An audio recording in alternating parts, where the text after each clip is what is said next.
la realidad del reino de los cielos, pero este capítulo que hemos llamado confrontaciones bélicas, un reino que sufre violencia.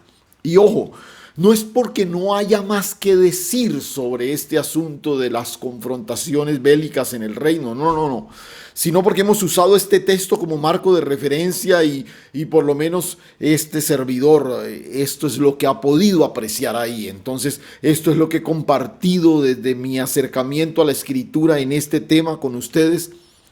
Y vamos a seguir mirando algunas otras cosas con relación a la realidad del reino, pero esto que tiene que ver con las confrontaciones bélicas, vamos a dejarlo o vamos a intentar cerrar hoy ese capítulo y repito, muy hermoso en el marco de la celebración especial de la Cena del Señor. Pero quiero, tomamos unos minuticos cada domingo para tratar de repasar en forma rápida lo que hemos venido capitalizando hasta aquí, ¿no? Y usted hoy, en el marco del cierre de este capítulo, vamos a tratar de hacer una especie de resumen práctico, mirarlo en la misma escritura, añadir quizás un elemento más, pero para tratar de reunir todos los principios que hemos venido observando y mirar cómo operan en la realidad en la que nos movemos todos los días. Entonces, hemos estado mirando y en primera instancia dijimos, el reino tiene su propio ejército. Vimos cómo Saúl convoca a un grupo de personas, 3,000 hombres que se constituyen en el ejército de Israel.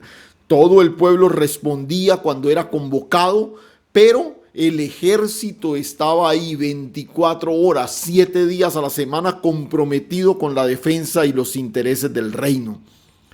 El segundo aspecto que vimos como una especie de desafío es: no aceptes ningún otro referente de autoridad diferente al rey. Diferente al rey. Ya hay rey en Israel.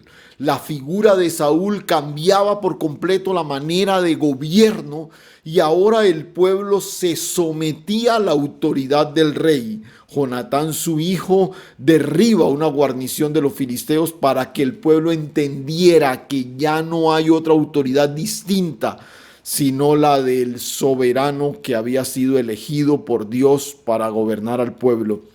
El tercer aspecto tiene que ver con un asunto de apreciación. No permitas que las huestes enemigas te asusten, aunque se vean muy poderosas. Y en la práctica, este es un principio con el que todo el tiempo nos vemos enfrentados. Situaciones que parecen monumentales, que se ven como que vienen para destruirnos, para acabarnos, como que nos sentimos completamente amedrentados frente a estas realidades, pero recuerda, nosotros estamos en medio de un conflicto no con el objetivo de vencer al enemigo, porque el enemigo ya está vencido. Es para manifestar la victoria que ya nos ha sido dada en Cristo Jesús. Un cuarto aspecto que vimos es que no son mis acciones las que manifiestan la victoria, es mi obediencia. Y no pueden ser las acciones, porque repito, nada que yo haga alcanza la victoria ya fue alcanzada por la obra perfecta de Dios en Cristo Jesús. Pero ¿cómo se manifiesta la victoria ya dada? Pues se manifiesta a través de mi obediencia.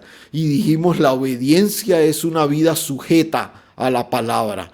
De esa manera definimos obediencia. Un quinto aspecto que analizamos es que la victoria es algo que se confirma primero en el corazón.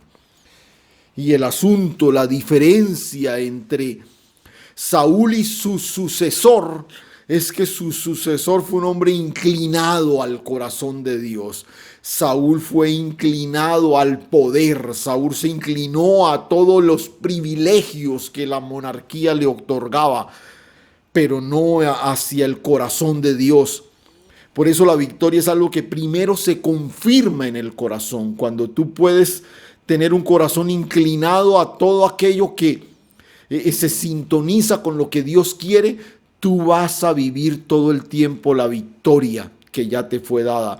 Un sexto aspecto que vimos el domingo anterior es que, y quizás acotábamos, esta es probablemente la expresión más general quizás más ampliamente aceptada frente a esto que llamamos guerra espiritual. La guerra no es nuestra, es de Dios. Y otra vez parece ser un resumen de todas las afirmaciones anteriores. El enemigo, no permitas que te asuste, el ejército está capitaneado por el Señor. Bueno, todo lo que dijimos anteriormente, de alguna forma se resume en esta expresión. La guerra no es nuestra, la guerra es del Señor, la guerra es del Señor.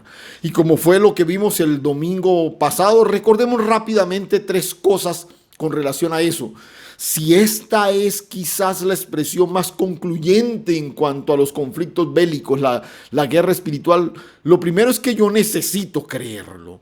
Lo segundo es que yo tengo que retener las posiciones ya conquistadas, tomar posesión de la posición que Dios me dio, retenerlas. Recuerda, Saúl se mueve de Micmas y los filisteos establecen allí un fortín.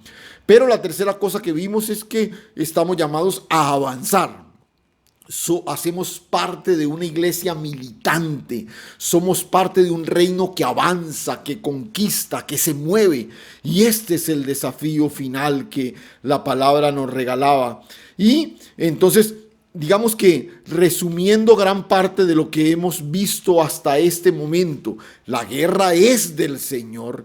La victoria se confirma primero en mi corazón, pero se manifiesta por medio de la obediencia. Se manifiesta por medio de la obediencia. Entonces, es básicamente este el punto en el que hemos avanzado. Así que, si ya tienes ahí tu Biblia en el capítulo 13 del primer libro de Samuel, vamos a primero mencionar cuál va a ser este último principio que vamos a ver en este acercamiento al tema de las confrontaciones bélicas en el reino. Este es el séptimo aspecto en el que hemos avanzado. Entonces, ojo, primero recíbelo y luego vamos a analizar un poquito. Entonces, el desafío es el siguiente, la afirmación para hoy: que tu vida no dependa del sistema en el que estás, sino del rey que te gobierna. Otra vez, que tu vida no dependa del sistema en el que estás, sino del rey que te gobierna. El rey que te gobierna. Ahora, quiero que observes ahí estamos en el capítulo 13. Quiero que te ubiques a la altura del verso 19. Ahí vamos básicamente en el recorrido. Capítulo 13, verso 19 del primer libro de Samuel. Y vamos a mirar ahí el texto en el que vamos. Capítulo 13, verso 19. Y en toda la tierra de Israel no se hallaba herrero, porque los filisteos habían dicho para que los hebreos no hagan espada o lanza, por lo cual todos los de Israel tenían que descender a los filisteos para afilar cada uno las rejas de su arado, su asadón, su hacha o su hoz, y el precio era un pin por las rejas de arado y por los asadones, y la tercera parte de un siclo por las hachas, y por componer las aguijadas. Así aconteció que en el día de la batalla no se halló espada ni lanza en mano de ninguno del pueblo que estaba con Saúl y con Jonatán, excepto Saúl y Jonatán su hijo, que las tenían, y la guarnición de los filisteos avanzó hasta el paso de Micmas. Mire otra vez lo que menciona el verso 22. Así aconteció que en el día de la batalla no se halló espada ni lanza en mano de ninguno del pueblo que estaba con Saúl y con Jonatán, excepto Saúl y Jonatán su hijo, que las tenían, y la guarnición de los filisteos avanzó hasta el paso de Micmas. Es increíble. Saúl, que bueno, ya se le ha desertado una cantidad de gente, hay gente escondida en las cuevas, hay gente asustada por todos lados, pero esta referencia del texto es todavía mucho más dramática que todo lo anterior. Si ya resultaba complicado que los salieron corriendo, que unos pasaron el Jordán, que se metieron en cuevas, ahora el texto nos dice que ninguno tenía ni espada ni lanza. Ni espada ni lanza. Y aquí hay un asunto que yo quiero que analicemos con algo de cuidado. La relación complaciente que había entre Israel y los filisteos evidenció un problema que cuando la guerra se desató, este problema pues lógicamente digamos que salió a flote, salió a la superficie. Quizás hasta que no hubo una confrontación entre Israel y los filisteos, no había ningún problema. Y yo les mencioné hace algunos domingos atrás que esta era una relación rara. Ellos peleaban, pero eran vecinos y de alguna manera se veían. Recordamos la época de Sansón, que se casa con una filistea, que todo el tiempo está ahí. Pero había algo muy particular con los filisteos, particularmente con esta región del mundo donde está ubicado el pueblo filisteo. Y es que ellos tenían el monopolio del manejo del hierro. Y no necesariamente porque eran los únicos productores de este metal en la región. Pues esas montañas, esa pequeña cadena montañosa cerca al Mediterráneo, donde está ubicada la región el país de los filisteos, es rica precisamente en hierro y en bronce, pero no eran los únicos productores de la región. Pero sí desarrollaron una especialización. Esta nación tenía la capacidad de procesar el hierro, de derretirlo, de trabajarlo, de hacer los utensilios de hierro. Y fue un área en la que Israel no avanzó. Israel no avanzó, por lo menos durante la época de Saúl. Y ahora usted se va a dar cuenta por qué. Y es increíble lo que el escritor de Samuel registra. Arranca el texto mencionando en el verso 19 que en Israel no había un solo herrero. No había un solo herrero. O sea, estas personas que toman el hierro y forman en los utensilios, o que tienen la capacidad de calentarlos y afilarlos y hacerlos, arreglarlos de tal manera que sean completamente útiles para la labor para la cual fueron hechos. En Israel no había un herrero. Entonces, cada vez que ellos necesitaban arreglar algo, alguna herramienta de hierro, tenían que cruzar la frontera e ir a buscar a los filisteos. Y no solo eso, pagarles para que hicieran ese trabajo.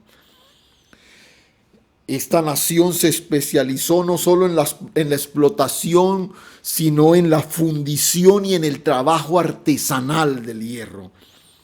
Muchos hallazgos arqueológicos han dado fe de esto. Se han descubierto gigantescos hornos subterráneos que ellos usaban y que los alimentaban con carbón vegetal para alcanzar grandes temperaturas y ahí fundir grandes volúmenes de este metal. Y lógicamente todo lo que tenía que ver con las herramientas para el trabajo agrícola, para el trabajo doméstico y sobre todo para la guerra. Todo eso lo hacían ellos,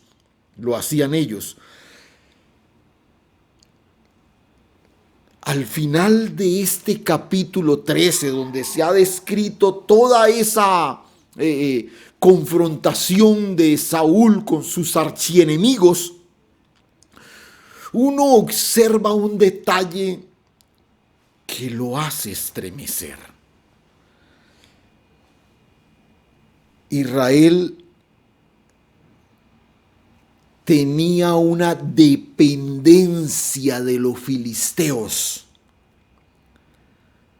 Y olvidémonos por un momentico del asunto de la guerra, que es lo que ahora nos ocupa. Sí, en este momento estamos viendo las confrontaciones bélicas y estamos pensando específicamente en eso. Pero olvídese por un momentico de eso. Y si usted observa, todo el sector, el desafío productivo de Israel dependía en gran parte de los filisteos. Si tú tenías un hacha que ya no cortaba, si tú tenías un arado que ya no tenía punta como para que los bueyes pudieran arrastrarlo, ¿cierto? Si tú tenías un asadón que ya no funcionaba, si tú tenías una guijada que ya no tenía punta como para cumplir su trabajo, pues tenías que ir allá. Tenías que acudir, pasar al otro lado. Por eso quería aclarar algo antes de continuar. En Israel, el texto no está diciendo que en Israel solo habían dos espadas, la de Saúl y la de Jonatán. No. Está diciendo que en ese momento los hombres que están ahí alistados para la batalla no tienen espadas. No trajeron sus espadas porque probablemente no estaban afiladas. Probablemente tenían lanzas sin punta. Entonces no servían. Y esto tiene mucho sentido. Si tú tienes que pagar por ir a afilar, por ejemplo, un hacha o ir a afilar una espada, pues el hacha la necesitas para todas tus labores cotidianas. Entonces vas y pagas por el hacha. No vas a pagar por una espada que no la vas a usar si no tienes una confrontación. Pero cuando la confrontación se da, ningún filisteo te va a afilar una espada para que eventualmente lo ataques a él. ¿Ves lo que está sucediendo? Ellos no tienen las armas apropiadas para enfrentar la situación que en ese momento están atravesando. Pero lo que quiero enfatizar, y escúchame, porque este es el punto que estamos tratando de observar hoy, ¿no? Este es el punto en el que estamos avanzando hoy. Que tu vida no dependa del sistema en el que estás, sino del rey que te gobierna. El asunto aquí no es si tienen armas o no. El punto que el escritor nos está enfatizando es que ellos son completamente dependientes de sus enemigos. Israel es completamente dependiente de su enemigo. Y el Señor les ha dejado claro a la nación. Y por favor, la fuerza del escritor aquí cuando hace esta mención al final no está en las armas como tal. Claro, es mejor salir a enfrentar una batalla con las armas apropiadas, con espada o con lanza. Pero si algo el Señor le había dejado claro a Israel, es que para él darles la victoria no necesita de espada o lanza. El Señor nos salva con espada y con lanza. Eso lo dijo literalmente David cuando se enfrentó a Goliat, el filisteo. El Señor nos salva con espada y lanza. Es más, parece que en Israel esto del manejo de las armas convencionales nunca fue su fuerte. Recuerda, la escritura menciona que hubo un escuadrón de hombres diestros lanzando piedras con una honda, que eran capaces de dar en el punto a cierta distancia y todo lo demás. Pero, ¿por qué? Porque el Señor nos salva con espada y lanza.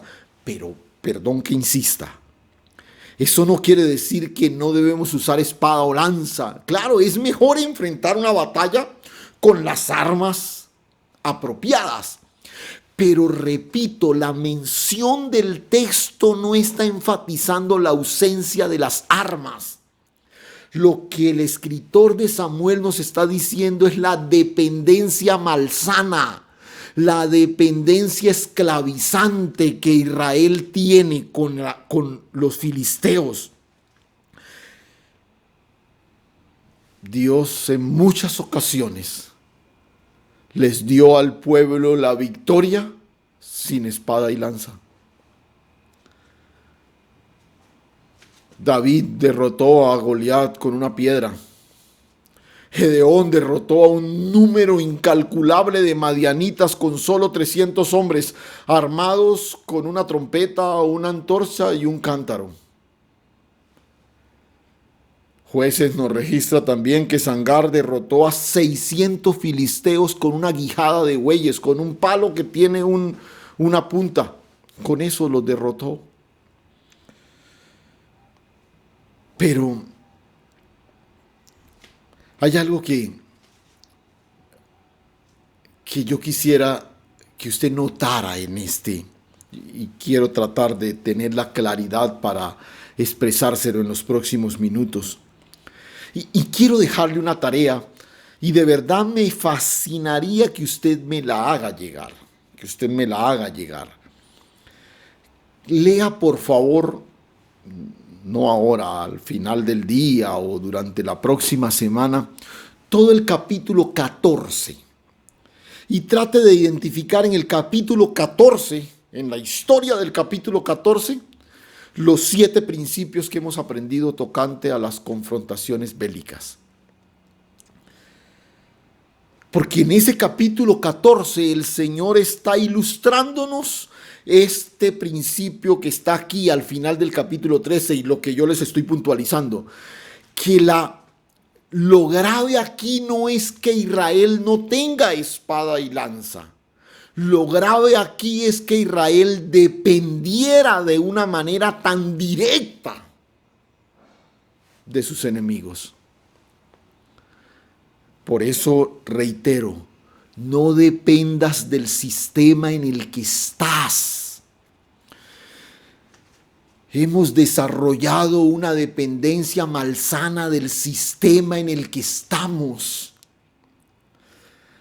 Eso nos lleva, por ejemplo, a que para muchos sea más importante honrar al jefe que honrar a Dios. Porque en el fondo creen que su provisión viene de la mano del jefe. Porque nunca han entendido que la provisión viene del que está sentado en el trono. ¿Ves la diferencia?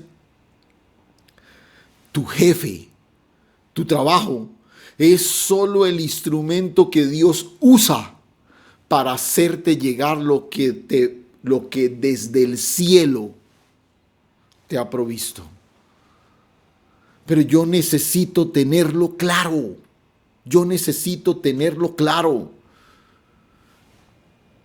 El reino necesita, por ejemplo, personas que puedan entender que su dignidad no se compromete por razón de conservar un empleo, por razón de tener que por ejemplo, un debate muy candente en estos días, que la integridad del pueblo cristiano no se compromete por un favor político. Necesitamos entenderlo porque dependemos del Señor. No del sistema en el que estamos, no del político de turno. Israel, el problema no es que no tengas espada y lanzas, el problema es que aún para el trabajo de un herrero, aún para arreglar una reja, hay que ir a donde los enemigos. Pase la hoja un momento al capítulo 14, si tiene su Biblia ahí. Porque el capítulo 14 es bien especial.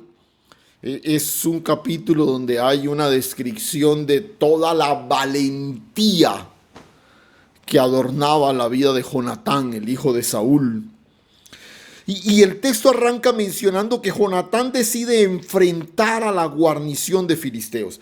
Recuerda que terminamos diciendo que Saúl, que está en Micmas, en Gilgal, en Micmas, luego va a Gilgal y luego viene a Gabá otra vez, pero allí estaba Jonatán.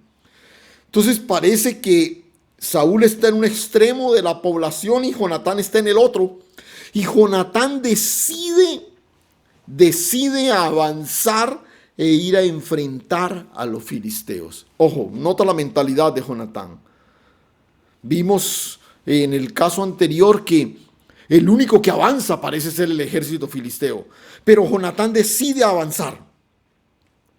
El texto, no, repito, no lo vamos a leer ahora por cuestión de tiempo, vamos a compartir ahora el pan y la copa y todo lo demás, pero por favor hagan la tarea, lea el texto, disfrute, es un texto fascinante, una historia de esas espectaculares. Y él decide avanzar por una especie de desfiladero. Hay un gran peñasco que incluso el texto menciona que un peñasco agudo, o sea, parece que es una de esas piedras que tienen filos, qué sé yo. Y él decide moverse junto con su escudero e ir a enfrentar la guarnición de los filisteos. Ojo, Jonatán está solo con su filisteo, con su escudero, y va a enfrentar a los filisteos. Va a enfrentar al enemigo, decide lo que cualquiera podría calificar una especie de incursión suicida, ¿no? ¿Cómo es que este hombre solo? Ahora, tiene armas porque tiene un escudero. Si no tuviera un escudero, si no tuviera armas, no necesitaría un escudero. Pero tiene un escudero y decide ir solamente con él por un camino bastante complicado, un peñasco, un desfiladero, ¿sí? Y este es como una especie de incursión suicida, pero hay algo de lo que Jonatán está seriamente convencido, radicalmente convencido. Mire el versículo 6 del capítulo 14. Dijo pues Jonatán a su paje de armas: ven, pasemos a la guarnición de estos incircuncisos. Quizás haga algo Jehová con nosotros, pues no es difícil para Jehová salvar con muchos o con pocos. Jonatán dice: somos dos, pero si la victoria es del Señor, si la guerra no es nuestra, sino del Señor, o sea, el Señor no tiene problema en salvar con muchos o con pocos, vamos. Y el escudero decide seguirle la cuerda y se van los dos en esta incursión suicida. Pero él tiene claro, escuche, este muchacho tiene claro, a pesar de que tiene espada, probablemente lanza, probablemente arco, porque tiene, repito, un escudero. Lo que realmente Jonatán tiene es una profunda convicción de la grandeza de Dios. No es su espada la que lo alienta a avanzar, es la convicción que hay en su corazón de lo que Dios ha hecho. Escúchame, por favor, recíbeme esto de parte del Señor en esta mañana. Lo que va a garantizar la victoria en medio de cualquier conflicto no es el instrumento de guerra que tengas en tus manos, es la convicción radical que ocupe tu corazón. Esto no es un asunto de metal, esto es un asunto de convicción. Por eso la victoria primero se afirma en el corazón. Este no es un chico con vocación de mártir. Este es un hombre con convicción de reino. Con convicción de reino. Y es interesante la historia porque Jonatán le dice al escudero: mira, voy a subir y yo voy a atacar el que me salga. Y si queda por ahí medio todavía vivo, tú lo rematas detrás de mí. ¿Cierto? Ahora, entienda que el asunto no es de armas. Porque el único que tenía armas era Jonatán y su papá. ¿Con qué mataba el escudero a el que Jonatán dejaba herido? O que Jonatán no podía matar. No sé, con lo que tuviera a la mano. No sé qué tenía a la mano, pero con lo que tuviera lo mataba. Ese era el trato que hicieron. ¿Cuál era el arma del escudero? La convicción que tenía Jonatán, que ahora también la tenía él. Ahora, cuando Jonatán hace eso, recuerde que Saúl también está en Gabá. Ellos a la distancia comienzan a darse cuenta que hay un alboroto en el campamento filisteo. Y comienzan a darse cuenta que algo está pasando en el campo. Porque mientras Jonatán avanza, los filisteos comienzan a decir, ay, los hebreos salieron de las cuevas, ay, ¿qué pasaría? Y ellos comienza a suscitarse una situación ahí. Incluso el texto dice que Saúl decidió avanzar por el lado donde él estaba. Recuerda, Jonatán incursiona por un lado, Saúl va por otro lado, y cuando él avanza hacia el campamento filisteo se da cuenta que los filisteos se están atacando unos a otros. Y que algunos hebreos que convivían entre ellos decidieron darle la espalda a los filisteos y ponerse del lado de Saúl y atacar a sus propios amigos o amos. Yo no sé qué relación tendrían. Escúchame, escucha un principio y te estoy adelantando la tarea que te pedí que hicieras. Por muy poderoso que se vea el enemigo, no permitas que te asuste. Este ejército filisteo parecía imbatible, pero escúchame, ya está vencido nuestro enemigo, la guerra es del Señor. Por eso la Escritura me invita a afirmarme en el perfecto amor, porque el perfecto amor es el que echa fuera todo temor. A diferencia de su padre, Jonatán no contó el número de sus guerreros. ¿Cuántos me quedan? ¿Cuántos somos? No, le dijo a su escudero, ¿quieres ir conmigo? Pues vamos. Porque al Señor le da lo mismo salvar con muchos o salvar con pocos. Y Jonatán no tiene el problema de andar contando cuántos recursos tengo, cuántas armas tenía. No. Lo único que Jonatán hizo, y ojo, lo podrás corroborar cuando leas la totalidad del capítulo. Jonatán no se preocupó por saber cuántas armas o cuántos hombres tenía. Jonatán se preocupó por tener una convicción de parte de Dios. Él le dijo a su escudero, hagamos una cosa, avancemos. Si los filisteos nos dicen, esperen ahí, ya vamos, no hay nada que hacer. Pero si nos dicen, vengan, si nos desafían que vayamos, pues avancemos, porque el Señor los ha entregado en nuestras manos. Y cuando arrancaron, los filisteos los llamaron y les invitaron a venir, los desafiaron. O sea, ¿qué necesitó Jonatán? Una confirmación de parte de Dios. Una espada. La encapsulas en su vaina, la cuelgas en la cintura o la esgrimes sostenida de la mano, pero una convicción divina, una confirmación de la Escritura debe invadir la totalidad de tu corazón.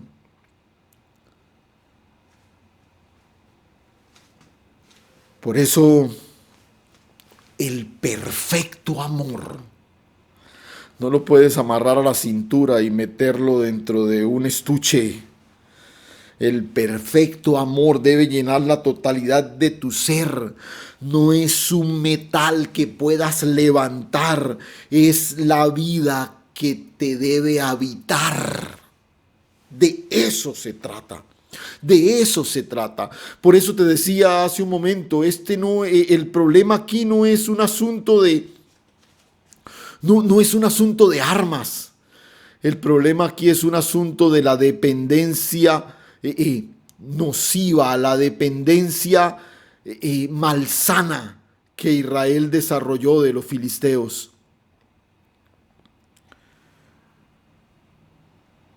Jonatán la tenía clara. Y repito, por eso quizás la tristeza de darnos cuenta que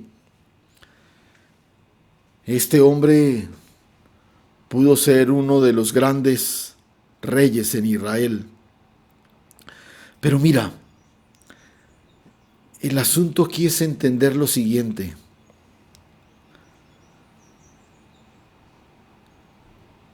Como dijera Pablo ahí en la segunda carta a los Corintios, no andamos en la carne, no militamos según la carne, porque las armas de nuestra milicia no son carnales, sino poderosas en Dios para la destrucción de fortalezas, derribando toda altivez que se levanta, derribando argumentos y toda altivez que se levanta contra el conocimiento de Dios, llevando cautivo todo pensamiento a la obediencia a Cristo. Mira que otra vez surge el tema de la obediencia. El militante del reino es alguien que está cautivo, pero no al sistema en el que está, sino a la obediencia a Cristo. No estamos cautivos del chantaje del sistema, sino que somos cautivos en la obediencia a Cristo, a Cristo. Pero volvamos a los versos de nuestra reflexión inicial. ¿Dónde está el sentido para nosotros de este epílogo del capítulo 13? ¿Qué es lo que Dios nos está advirtiendo a nosotros hoy a través de esta palabra? Porque recuerda, lo que te afirma en la victoria no es el instrumento de guerra que tengas en tus manos, es la convicción del reino que invada tu corazón. En Israel no había herrero, no había herrero. Y nota lo que el texto dice, para que los hebreos no hagan espada o lanza. Este monopolio de los filisteos era intencional. Era intencional.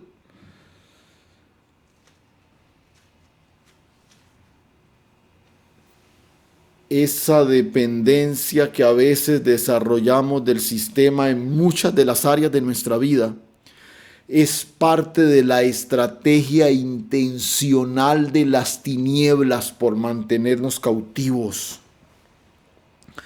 Yo tengo que afilar mis herramientas en los terrenos enemigos para poder desarrollar con idoneidad mi trabajo. Yo necesito una espada o una lanza en mi mano cuando surja una confrontación y solo me la puede dar el sistema. Pero por favor, yo quiero que analices esa expresión más allá de su literalidad. Los elementos que menciona aquí, asadones, hoces, aguijadas, todo ese tipo de cosas. Analiza esto un poquito más allá de la literalidad de la expresión. ¿Qué observas, por favor? Hay un denominador común o una expresión que salta a la vista en estas cuatro afirmaciones que vemos aquí. No había herrero en Israel. Escuche.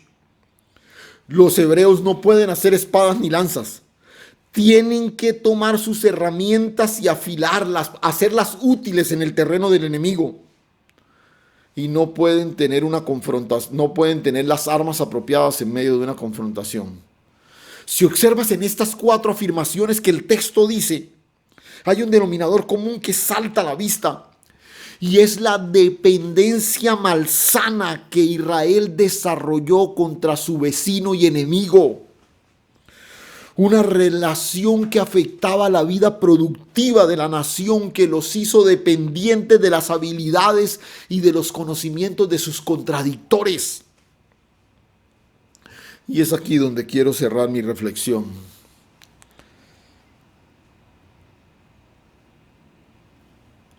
Porque creo que esta es una palabra del Señor para nosotros en esta mañana.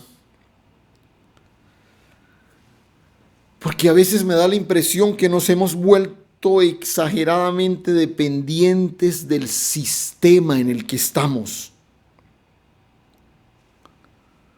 y hemos dejado de cultivar nuestra dependencia de Dios. Y otra vez, no estoy promoviendo la creación de comunidades autosostenibles de cristianos apartados completamente, una especie de monasticismo moderno. No, no, no, no, no, nada de eso. Aquí estamos llamados a dar testimonio, aquí estamos llamados a interactuar todo el tiempo con el sistema en el que Dios nos ha puesto, pero escúchame, no somos dependientes del sistema, somos dependientes del Dios de la gloria, del Dios de la gloria. El sistema no cerró las iglesias, el sistema prohibió la reunión en auditorios, pero no dependemos de una prohibición gubernamental. Dependemos de la asignación que Dios nos ha hecho como iglesia. Pero esto es solo una mención, pero lastimosamente creo que hay muchas cosas en las que nos hemos vuelto dependientes de este sistema. Y por favor, porque aquí hay una línea muy delgadita donde podemos caer en una especie de reflexión irracional y darle la espalda por completo a la verdad espiritual. Pero le voy a poner algunos ejemplos que quizás me permitan ilustrar esto que quiero decirles. Hoy, por ejemplo, en la formación de nuestros hijos, dependemos más de las teorías humanísticas de las diferentes disciplinas sociológicas que de lo que nos dice el Señor a través de la palabra. Tú prefieres que tu hijo viva medicado con cualquier tipo de droga psiquiátrica que sujetarlo a la disciplina de Dios establecida en la Escritura. Y por favor, es solamente un ejemplo para tratar de ilustrarte el principio que quiero que atesores hoy. Algunos parecen tan preocupados porque su seguridad dependa de todo lo que el sistema pueda proveerles. Y no han aprendido a descansar en el Señor y todo lo que Él en su gracia nos da. La seguridad futura, la estabilidad presente de nuestras vidas y nuestros hogares depende del Señor. Pero otra vez, por favor, no nos vayamos a esos extremos irracionales. Cualquiera podría decir, bueno, pero si mi seguridad depende del Señor, entonces yo, por ejemplo, yo no cotizo para pensión, yo no me preparo para una eventual pensión en el futuro. No, escúchame.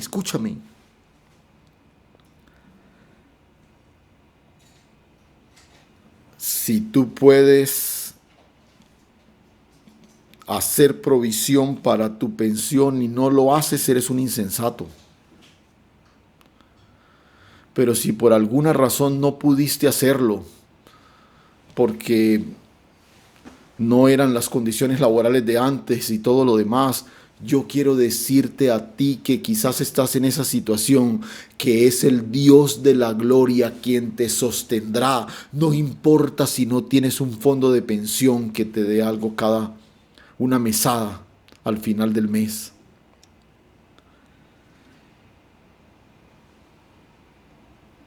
Esta es esa presión que vivimos todo el tiempo y el desafío de manifestar la victoria que nos ha sido dada. Sí, yo voy al médico, yo me hago eventualmente exámenes,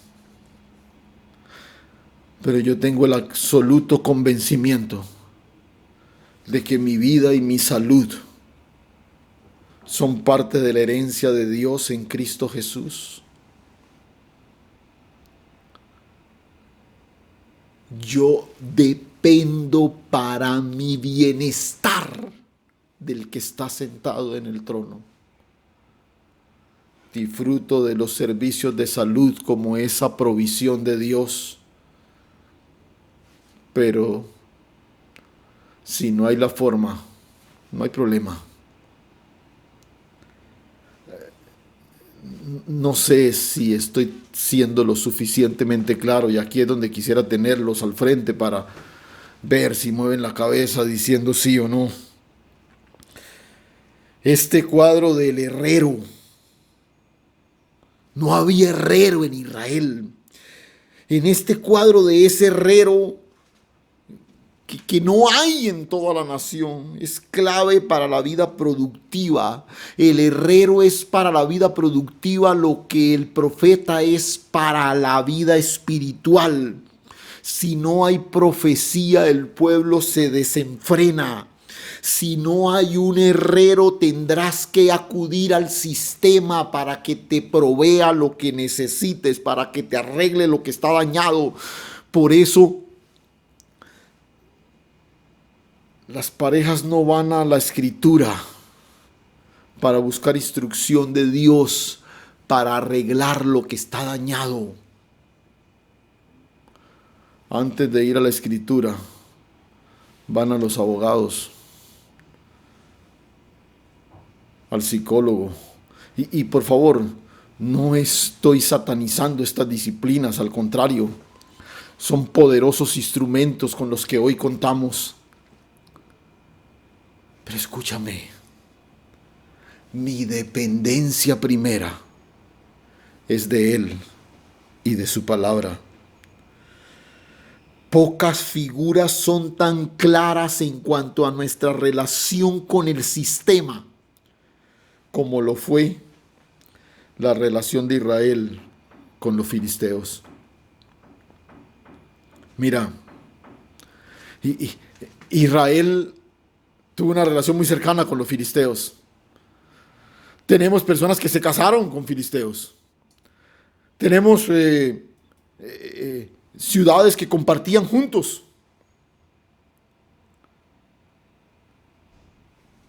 Pero la relación fue tornándose tan malsana que eran ellos quienes arreglaban sus herramientas productivas y quienes fabricaban sus armas. Yo estoy dentro de un sistema en el que Dios me ha puesto. Hay muchas cosas de las que yo me sirvo del sistema. Hay muchas cosas en las que yo le sirvo al sistema. Lo que yo no soy es dependiente del sistema. Tú y yo dependemos del Rey de Reyes y Señor de Señores. Mi dependencia no puede ser del sistema. Yo dependo de lo que sale de la boca de Dios. De eso vive el hombre espiritual, de lo que sale de la boca de Dios. Más importante que el diagnóstico del profesional es lo que la Escritura dice tocante a ti, tocante a tus hijos, tocante a la crianza de ellos, tocante al manejo de tu economía, tocante al manejo de tu salud, tocante al manejo de tus disciplinas. Pero preferimos, como te dije hace un momento, preferimos correr detrás de todo lo que el sistema provee y en muchas ocasiones nos convertimos en dependientes de ese tipo de cosas, que ponernos bajo la disciplina de la voz de Dios. Pero debe haber herrero entre nosotros. Yo debo entender que aquí en la Escritura está todo lo que puede arreglar, solucionar, hacer completamente útil lo que Dios me ha dado. Y es muy interesante, mira, y con esto termino para que pasemos a la cena. Al final del capítulo 14, el capítulo 14 es una descripción de todas las grandes victorias de Saúl. Porque finalmente, bueno, usted lo va a ver al leerlo, los filisteos salen huyendo de una manera sobrenatural, Dios dio la victoria. Pero el escritor hace una especie de recuento de todas las naciones que Saúl derrotó. Pero es interesante, mire, dice al final, y hubo guerra encarnizada contra los filisteos todo el tiempo de Saúl. Y a todo el que Saúl veía como hombre forzado y apto para combatir, lo juntaba consigo. O sea, Saúl derrotó a muchas naciones, Pero mientras él fue rey, nunca pudo derrotar completamente a los filisteos. ¿Por qué no los pudo derrotar? Porque para muchas cosas Israel dependía de los filisteos. Esa dependencia hizo que en muchas ocasiones Israel tuviese que bajar su yugo frente a ellos. Fue hasta David cuando los filisteos pudieron ser derrotados del todo. Y se rompió esa dependencia.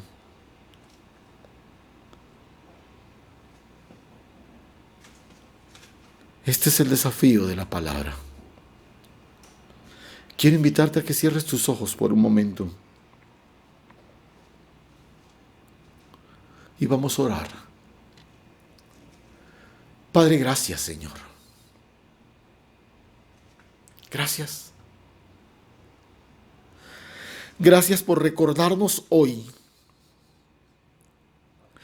que si esta no es una victoria que conquistamos, sino que manifestamos, es clave entender de quién dependemos, Señor.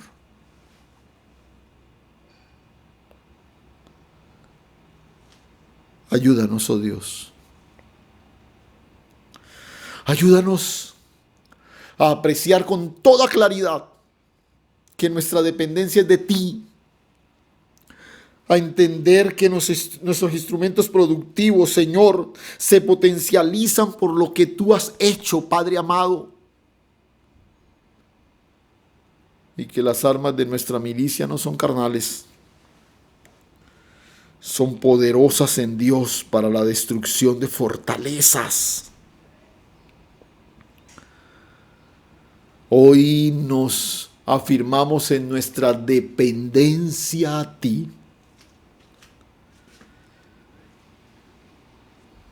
Ayúdanos, Señor, a evaluar cada relación de nuestra vida